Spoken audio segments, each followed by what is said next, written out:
आपण पाहत आहात RK न्यूज, बातमी तुमची, आवाज आमचा।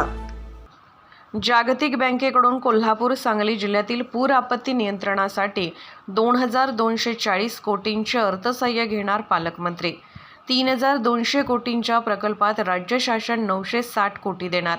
कोल्हापूर सांगली जिल्ह्यातील पूर आपत्ती नियंत्रणासाठी राज्य शासन जागतिक बँकेकडून 2240 कोटी रुपयांचे अर्थसहाय्य घेण्यात येणार असून एकूण 3200 कोटींचा हा प्रकल्प असून यातील 30% म्हणजेच 960 कोटी राज्य शासन देणार असून या प्रकल्पामुळे कोल्हापूर व सांगली जिल्ह्यातील कृष्णा भीमा खोऱ्यातल्या पुराचा अतिरिक्त पाण्याचा वापर दुष्काळग्रस्त भागासाठी करण्यात येणार आहे।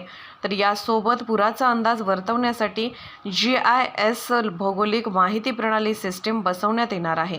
तर हा प्रकल्प राबवण्याची जबाबदारी महाराष्ट्र कृष्णा खोरे विकास महामंडळावर देण्यात येणार असल्याची माहिती कामगार मंत्री तथा पालकमंत्री सुरेश भाऊ खाडे यांनी पत्रकार परिषदेत दिली आहे।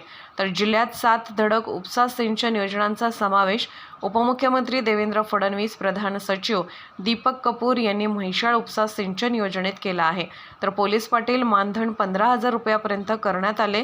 तर आशा स्वयंसेविकांना शासनाकडून 5,000 रुपये मानधनात वाढ।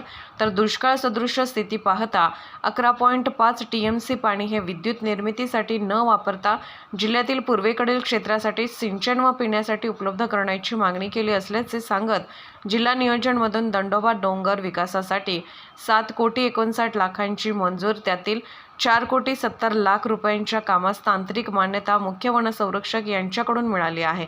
तर जिल्हा नियोजनमधून तासगाव तालुक्यातील पेड येथे साहसी खेळ यंत्रणा उभारण्यासाठी 1,29,00,000 रुपयांच्या निविदेस मंजुरी देण्यात आली। तर मिरजेतील MIDC कडून अंतर्गत रस्त्यासाठी अनेक निवेदने देण्यात आली असताना यासाठी बैठक घेऊन उद्योगमंत्री उदय सामंत, मुख्य सचिव नितीन करीर आणि विकास आयुक्त दीपेंद्र सिंह खुशवाह यांनी रस्त्यासाठी 40,02,00,000 रुपये मंजूर करण्यात आल्याची माहिती देण्यात आली।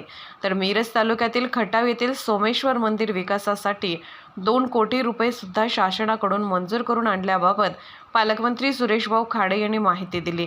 यात MIDC रस्त्याबाबत, खटाव येथील सोमेश्वर मंदिराबाबत आणि पोलीस पाटील मानधनात वाढीबाबत, तर धडक योजनेबाबत अनुक्रमे MIDC मधील उद्योजक, खटावमधील ग्रामस्थ, पोलीस पाटील संघटना आणि धडक योजनेतील लाभार्थी शेतकऱ्यांनी पालकमंत्र्यांचा व राज्य सरकारचा सत्कार करून आभार मानले।